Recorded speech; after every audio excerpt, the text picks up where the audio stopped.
Olá, amigos. Boa noite a todos. Acredito que eu esteja ao vivo porque eu estou vendo um botãozinho aqui em cima. Agora sim aparece para mim. O som para vocês está bom? Tá tudo legal aí? Tá tudo ok com relação à mídia, à imagem? Tá tudo certo? Boa noite a todos.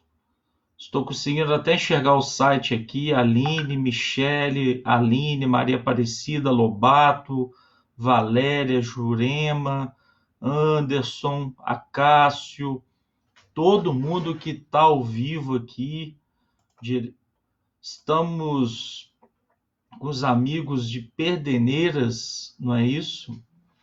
Amigos queridos, que fazem um trabalho maravilhoso com o Evangelho de Jesus, que estão fazendo um trabalho bem interessante com a divulgação do Evangelho, com a divulgação da Boa Nova, com o aprofundamento das parábolas do Cristo.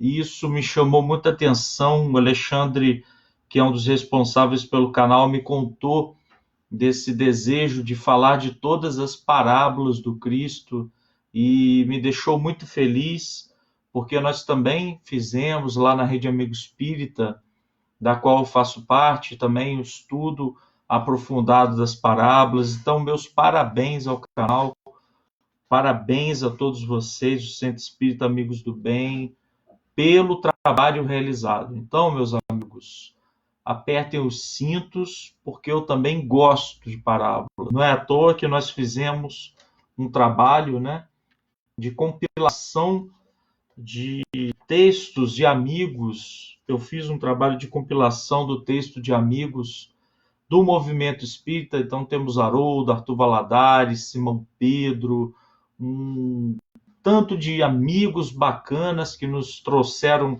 mensagens, cada um escreveu uma parábola, então nos inspirou bastante para abrirmos uma editora e lançar esse livro que muitos já têm. Quem não tem, fique à vontade para adquiri-lo, pois vale muito a pena, deu muito certo. Eu sou suspeito para falar, mas o trabalho é de muito boa qualidade, tá, meus irmãos? Meu nome é Rafael, eu sou da cidade de Juiz de Fora, porém natural do Rio de Janeiro, porém já moro em Minas tem em torno de 9 anos, juntando Juiz de Fora com Sete Lagoas, algumas cidades de Minas Gerais, da qual eu faço parte. Então, estou aqui com vocês para a gente entender um pouco sobre as parábolas, né? Sou trabalhador da Rede Amigo Espírita também, sou voluntário no Instituto C de Belo Horizonte e filho de Deus, assim como vocês, cheio de dúvidas, cheio e repleto de incertezas, na posição de uma pessoa que não é capaz de ensinar, mas de informar sobre o Espiritismo, porque eu não me vejo como um professor de nada. Aliás, o único professor da Terra chama-se Jesus, né? Jesus é o nosso professor, é o nosso modelo e guia. Então, eu estou aqui na condição de uma pessoa que vai buscar compartilhar informações, buscar compartilhar entendimentos, tá? Boa noite a todos, novamente. Talvez algumas pessoas tenham chegado um pouco depois. Desculpa também o horário, porque eu Tive algumas dificuldades técnicas para entrar aqui no grupo, tá bom? E parábolas é um assunto maravilhoso, né? Em primeiro lugar, porque ele foi as parábolas são a forma como Cristo discursou, a forma como Cristo se comunicou com as pessoas, a forma como Cristo se direcionava às pessoas para explicar as verdades divinas. Se hoje, e nós podemos pegar o livro Céu e Inferno, no primeiro espírito, chamado Sazon, que era presidente da Sociedade Espírita Parisiense. Quando ele desencarna, chega do mundo espiritual, isso lá para os ides de 1860 e pouco, não me recordo exatamente o ano, Kardec faz uma pergunta para ele, preocupado, né, para entender o que acontece no mundo espiritual, porque ele se declarou como um espírito mais feliz, nos mundos mais felizes, que é o reino dos céus que Jesus nos prometeu. Ou seja, são esses mundos mais felizes, as esferas espirituais que nós sobrevoamos e que nós alçamos de acordo com a nossa evolução espiritual. Então, quando ele chega no mundo espiritual, Kardec faz uma pergunta pedagógica: o que vistes por aí onde estais? E o espírito que estudou com Kardec, que conviveu com o mesmo, que foi um grande contribuidor daquela obra, diz: olha, meu amigo, eu não consigo dizer, expressar em palavras, com a nossa linguagem tão parca, tão pobre, tudo o que eu vejo aqui. E mais, disse, talvez nenhum maior poeta da nossa geração consiga descrever o mundo espiritual, o que eu estou vendo agora. Ou seja, a posição de alguém que havia acabado de desencarnar, que havia acabado de ter uma experiência religiosa de desencarnar e estar no mundo espiritual. Agora estamos falando de há 2000 anos atrás, né? 2000 anos com outros costumes, com outras tradições, o povo hebreu, o povo judeu, as pessoas daquela época com os seus costumes, com uma dificuldade imensa de comunicação, porque o aramaico, que era a linguagem que o Cristo falava aquelas pessoas, é muito mais pobre que a língua portuguesa, mais pobre do que a língua grega. Então, a dificuldade que o Cristo devia ter para transmitir as mensagens não deveria ser grande pelo espírito que é, pela envergadura que é, mas a modo, a percepção como os outros tinham para compreender a sua palavra devia ser dificílima. Então, era um desafio para um espírito que sai das esferas, do coração das esferas superiores, que é o Verbo divino, que é a representação das leis divinas na Terra, que vem até nós, que vem ao nosso reino, para explicar as palavras divinas. Então, ele precisou se comunicar.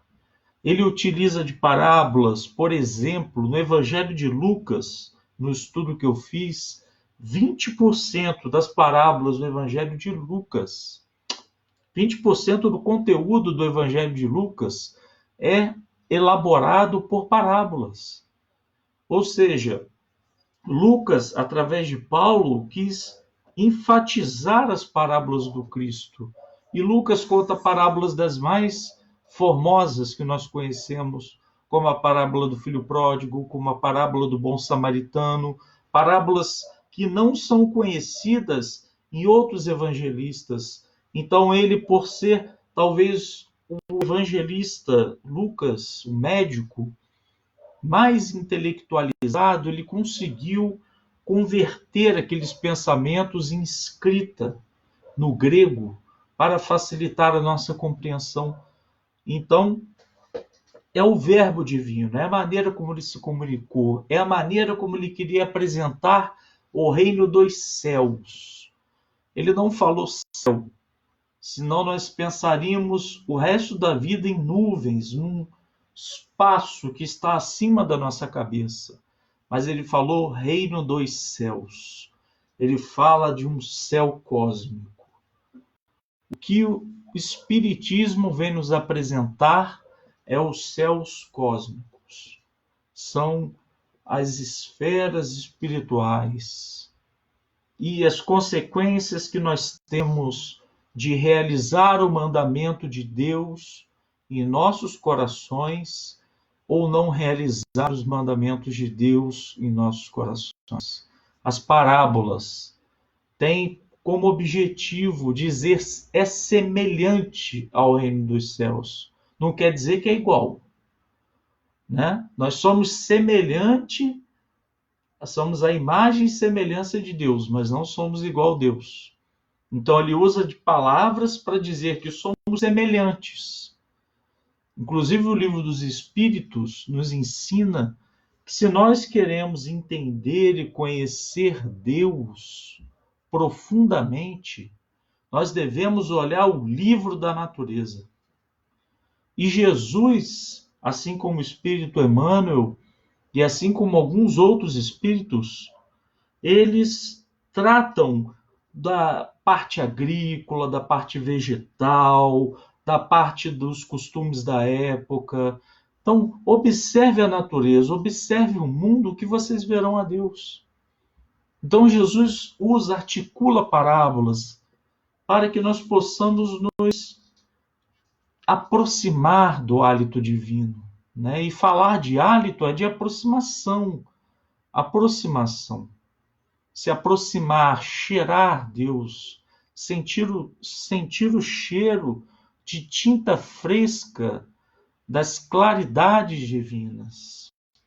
Então, quando Jesus fala essas parábolas, é para nos aproximar de Deus, é para nos mostrar o que acontece no seu reino. Porque ele mesmo disse: o meu reino não é deste mundo. Meu reino não é desse mundo. Ainda não é. Porque ele tem o objetivo ainda que o reino de Deus seja o mundo inteiro. Mas ele já nos antecipa um pouco desse reino de Deus, que são as parábolas de Jesus. Mais especificamente, nós vamos conversar hoje sobre uma parábola que me chama muita atenção e, na minha opinião, talvez seja de mais difícil compreensão. Porque ela é recheada de fatos completamente irregulares e incoerentes. As parábolas do Cristo costumam falar dos costumes locais, das crenças locais, de uma forma tão semelhante que as pessoas entendiam as parábolas, aquelas que queriam, ou o seu sentido religioso. Mas essa parábola é um tanto incoerente. Então, eu vou fazer uma leitura rápida para que a gente possa perceber algumas incoerências e que possamos trazer o Espiritismo, a doutrina espírita, para ser uma chave para desvendarmos essa parábola. Tá? Então, vamos ler a primeira parábola, contextualizá-la, para que depois a gente vá no cerne da questão. No cerne, no objetivo espiritual dela. Então vamos lá. A parábola começa em Lucas, capítulo 16, versículo 1, e vai até o versículo 13. Então vamos todos, aqueles que queiram abrir o Evangelho, querem fazer a leitura juntos, para terem o maior apontamento, né, maior discernimento das ideias que eu vou ler aqui, se aproximem e vamos à leitura do texto, das Escrituras. Dizia também aos discípulos: havia certo rico que tinha um administrador, e este foi acusado perante ele de estar dissipando os seus bens. Então, havia um rico que tinha um administrador. e que este foi acusado perante ele de estar dissipando os seus bens. Chamando-o, disse: o que é isso que ouço a respeito de ti? Presta contas da sua administração, pois não podes mais administrar. O administrador então disse a si mesmo: que farei, já que o meu senhor está tirando de mim a minha administração? Não sou capaz de cavar, tenho vergonha de mendigar, não sei o que farei para que, quando for removido da administração, me recebam em suas casas. E depois vem a questão. Convocando cada um dos seus devedores, dizia o primeiro: quanto deves ao meu senhor? Ele disse: 100 batos de óleo de oliva.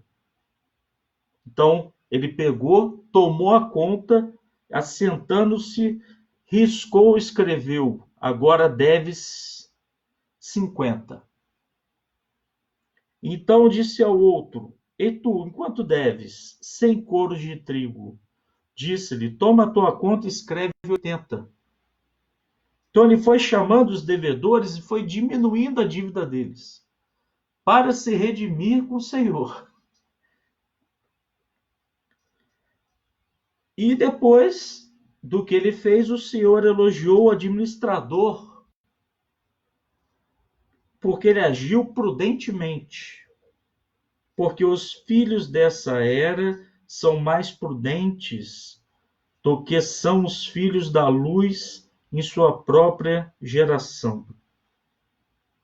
Eu vos digo, fazei amigos para vós mesmos, né? Granjeai amigos para vós mesmos,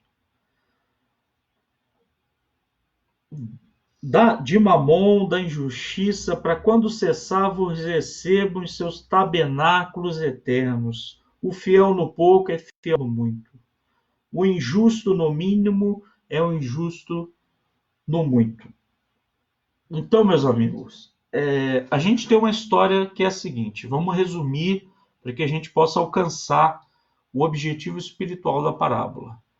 O Senhor, ele era dono de uma terra, então vamos imaginar uma fazenda, uma grande fazenda, e tem um senhor. Esse senhor tinha um administrador. Esse senhor confiava plenamente em seu administrador. Confiou a ele a administração da sua fazenda. E ao administrar a sua fazenda, depois de algum tempo, foi descoberto que esse administrador havia roubado itens, havia roubado recursos, havia roubado bens desse administrador. E esse administrador não sabia o que fazer. Ele tinha medo de ficar na rua, de mendigar, de passar necessidades. Então ele tentou consertar a sua história. E, de forma surpreendente, ele chama 2 devedores. Ele pega a conta de um, vamos imaginar que seja 100 mil reais, risca os 100 mil reais e passa para 50. Chama outro devedor, que devia 50 mil, por exemplo, risca e cai para 25 mil. Ou seja, ele havia roubado o seu senhor e ele queria se redimir. Porém, chamou os devedores e reduziu a dívida deles. Olha a incoerência do pensamento do Cristo dessa palavra. Quando nós olhamos as letras da forma como que são postas. Então, depois de ele ter feito isso, o Senhor veio e o elogiou. Elogiou. Ele roubou. Diminuiu a dívida dos seus devedores e foi elogiado. Ou seja, alguém entendeu a parábola? Alguém entendeu os objetivos dessa parábola? Mas temos que olhar a parábola por uma perspectiva espiritual. Teve uma certa vez que o Divaldo recebeu um homem que ele disse para o Divaldo: Divaldo, eu vou provar a você que Jesus era alcoólatra. Então, o Divaldo assustou, falou: quero ouvir. Se ele me provar, no mínimo, vai ser engraçado, vai ser interessante.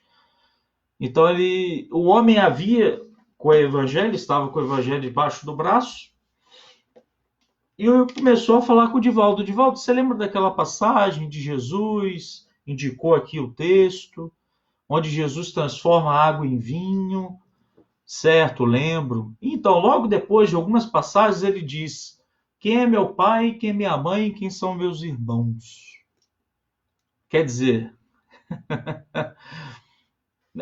Jesus perdeu a consciência, né? Jesus bebeu vinho, perdeu a consciência e não sabiam que eram mais os seus irmãos. Uma outra passagem interessante é de uma pastora evangélica, com todo respeito aos amigos evangélicos cristãos, a que eu tenho muita gratidão e muita fé. Uma pastora disse que os gordos não entram no reino dos céus. Aí perguntaram para ela, por que que não? Ela disse porque a porta era estreita. Podem acreditar. Podem acreditar que é uma realidade, né? Porque se a gente ler apenas a letra e não tirar o espírito da letra, nós podemos nos confundir na interpretação do Evangelho. Nós podemos nos assustar com as interpretações e usar de mau modo. Então, por exemplo, eu que sou fofinho, estou fora do reino dos céus, porque a porta é estreita. O Alexandre também me parece que tem uma formação um pouco mais extravagante, também está fora do reino dos céus. A porta é estreita. Gordo não passa, né?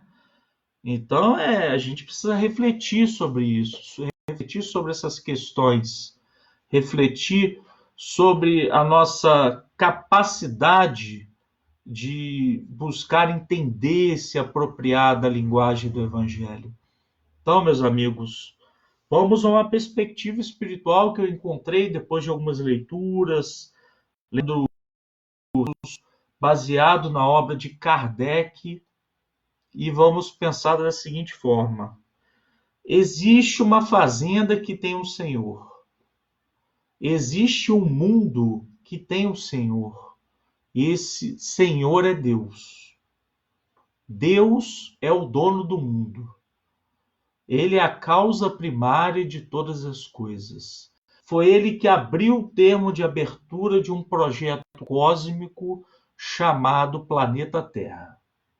Eleito Jesus, nosso irmão mais velho, que é aquele responsável por ser o governador espiritual do orbe, para ser o seu responsável. E Deus nos ofereceu oportunidades, Deus nos oferece recursos, Deus nos oferece dinheiro, Deus nos oferece empregos, Deus nos oferece oportunidades ao estarmos encarnados e passamos por experiências das mais simples, das mais complexas. Por isso que nascemos simples e ignorantes. Simples porque quando nascemos em espírito não temos experiências. E passamos então por uma série de experiências para nos tornarmos experientes. E Deus é o Senhor do planeta Terra. E o administrador somos nós. Somos nós os administradores. E a partir do momento que eu tenho comportamentos, que eu tenho condutas, que nós temos condutas que façam uma lesão no tecido divino, nós acabamos nos endividando com Deus. Nós acabamos gerando um processo de dívida com Deus. Deus que é bom, Deus que é amoroso, Deus que é responsável por nós. Nós fomos criados à imagem e semelhança do Criador. Mas se nós estamos endividados com Ele, porque roubamos recursos materiais, ou porque não perdoamos uma pessoa, ou porque não sabemos pedir desculpas, ou porque em algum momento das nossas existências fomos, através dos nossos comportamentos, através das nossas maneiras de agir, não fomos retos com o que Jesus nos pediu, nos ensinou, nos tornamos filhos pródigos, endividados. Então, esse é o campo de atuação do administrador. Um filho pródigo, endividado. E toda a humanidade, nos explica o Espírito Emmanuel, é formada de filhos pródigos. Todos nós somos filhos pródigos. Talvez alguém seja filho pródigo na área do exercício profissional. Talvez alguém seja filho pródigo na área da alimentação. Talvez alguém seja filho pródigo na área dos recursos públicos. Talvez alguém seja filho pródigo ao não perdoar uma pessoa. Talvez alguém seja filho pródigo por ter roubado uma instituição inteira, uma maleta de 50 milhões. Existem várias formas de você ser filho pródigo. Onde nós somos filhos pródigos? Onde nós estamos endividados? Onde nós desviamos os recursos da providência e nos tornamos endividados. E já que estamos endividados, precisamos reparar. Arrependimento, expiação e reparação, já dizia Allan Kardec. Os ensinamentos do Cristo, as luzes da doutrina espírita, arrependimento, se arrepender. Eu errei, eu admito, ser sincero consigo mesmo. Expiação, passar por uma prova, por uma dor, por uma dificuldade, para valorizar aquela experiência. E reparar. Reparar no sentido de ajustar aquilo que desarrumamos. Porque quando estamos na casa dos nossos pais, podem perceber, quando nós desarrumamos, quem é que arruma? Os filhos ou os pais? Podem perceber que na maior parte das famílias são os pais. Mas a mesma coisa não ocorre em relação às leis divinas. Em relação às leis divinas. Então, nós somos os responsáveis por arrumar aquilo que desarrumamos. Só que, ao mesmo tempo, o mundo inteiro é formado por espíritos endividados, exceto os que estão em missão.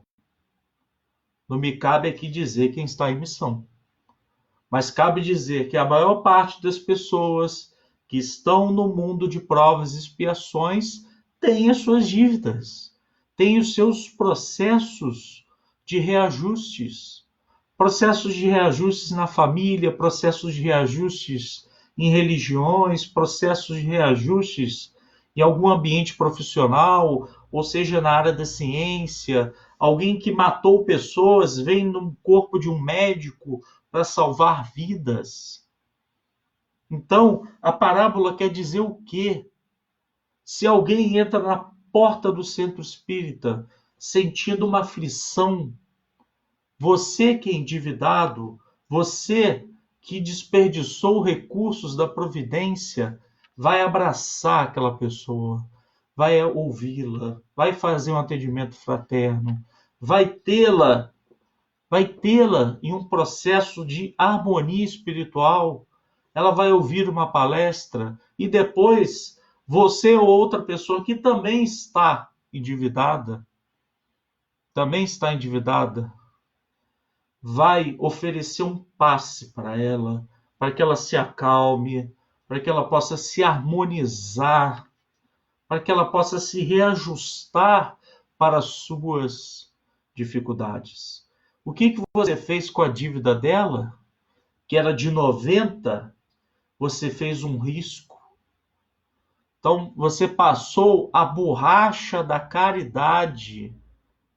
A borracha da caridade nas dívidas dos outros e ofereceu paz, ofereceu um amor, ofereceu um carinho. Quando nós pegamos determinadas situações onde o escândalo é necessário, mas ai de quem provocá-lo, que chamamos de lei de causa e efeito, segundo a doutrina espírita, nós podemos pegar alguém debaixo de uma ponte, com frio, com sede, com fome, e falar: esse homem merece estar passando o que está passando. Esse homem merece estar passando pelas dificuldades que está passando. Vou deixar lá, passando fome, com frio, com sede. Ou você vai ser como um administrador infiel. Você vai comprar um prato de comida, pegar um cobertor e pelo menos por uma noite ele não vai passar frio e nem fome. Então você vai riscar a dívida, vai passar uma borracha nos seus débitos espirituais.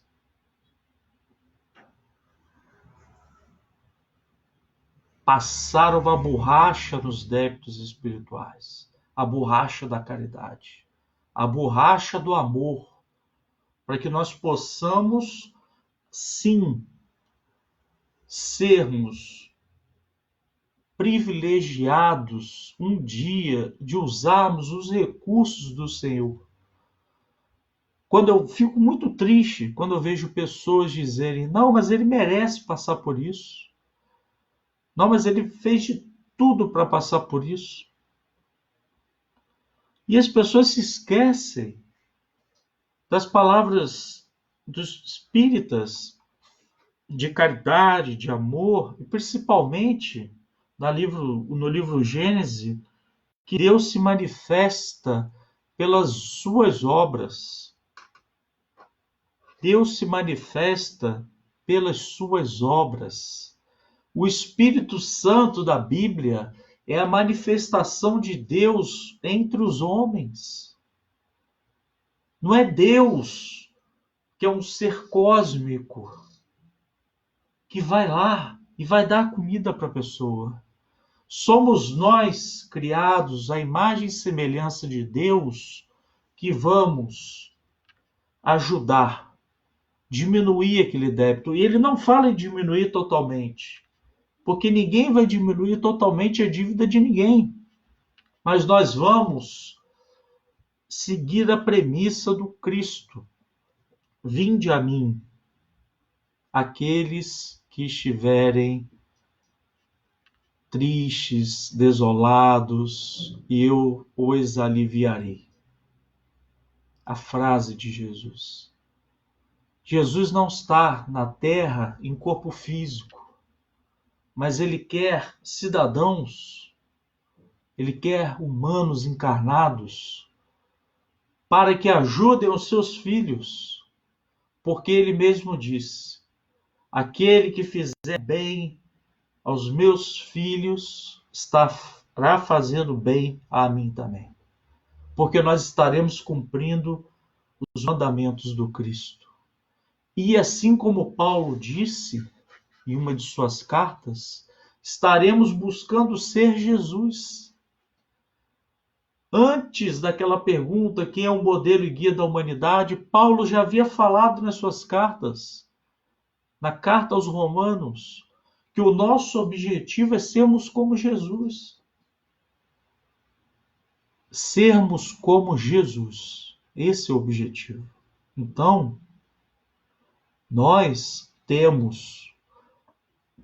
não temos a obrigação, porque temos o livre-arbítrio, mas nós temos o livre-arbítrio de escolher diminuir dívidas dos outros, para que nós possamos ser recebidos nos tabernáculos eternos dos outros.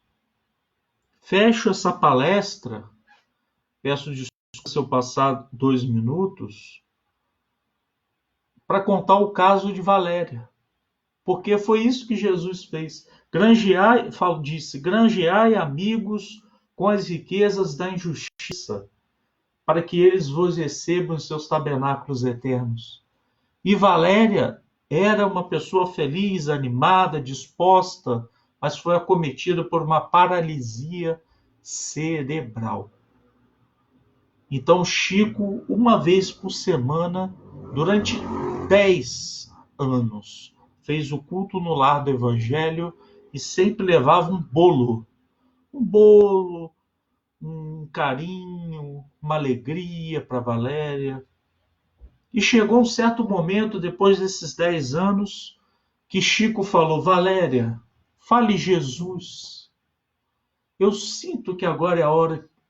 Eu sinto que depois de tanto tempo de sofrimentos, você vai conseguir falar Jesus. Fale Jesus, Valéria. E Valéria não conseguia. E o Chico, em prece a Deus, pedindo forças para aquele espírito, e ela tentava e não conseguia. E teve uma hora que ela falou: Jesus, fala de novo, Valéria. Ele fala: Jesus.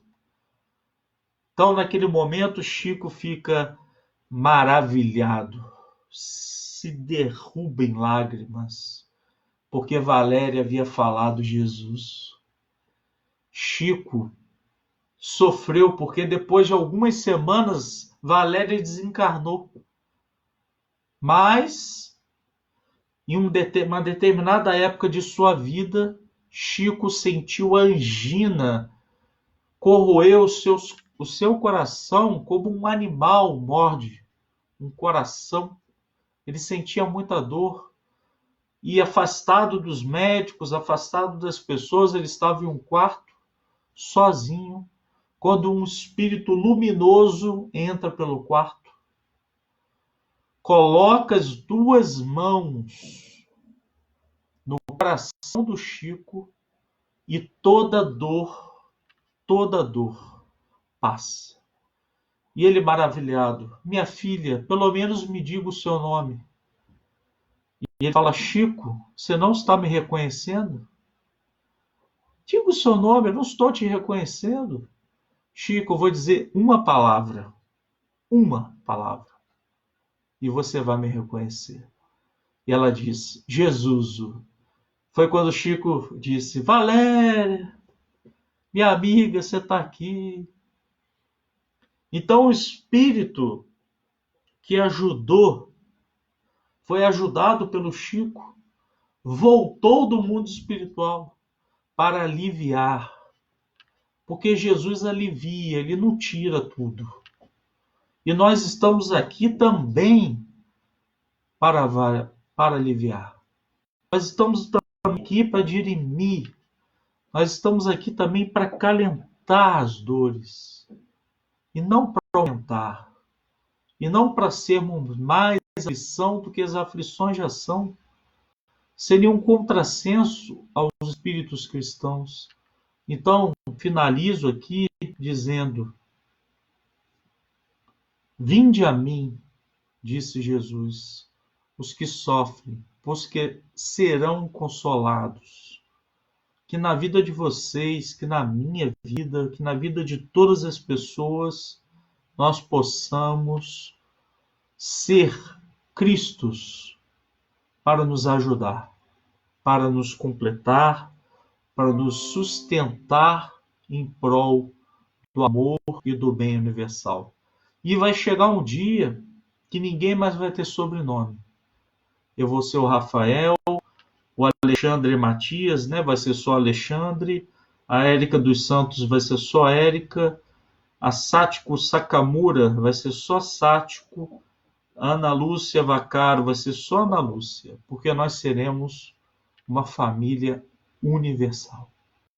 Uma família formada, um reino inteiro, por irmãos, independente de cor, de sangue, de sexualidade, de nada. Deus é universal.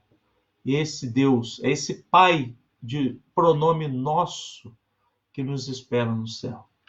É esse reino de Jesus que nos traz à tona ensinamentos, enriquecimentos. Fiquemos com Cristo e não com as riquezas da terra.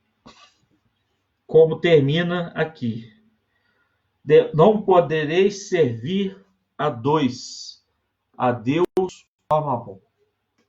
Espero que vocês possam seguir a Deus, que eu também, diante das minhas fragilidades, possa seguir a Deus. Obrigado pela oportunidade. Um abraço para os amigos desse centro espírita, que eu ainda não conheço presencialmente, mas virtualmente já moram no meu coração. Quem quiser conhecer mais as parábolas de Jesus, tem o nosso livro, mas o Alexandre já vem fazendo algumas explanações, tá? Deus abençoe vocês, meus irmãos, muita paz e amor no coração, que a batalha de vocês seja a batalha do Cristo. Obrigado, boa noite a todos.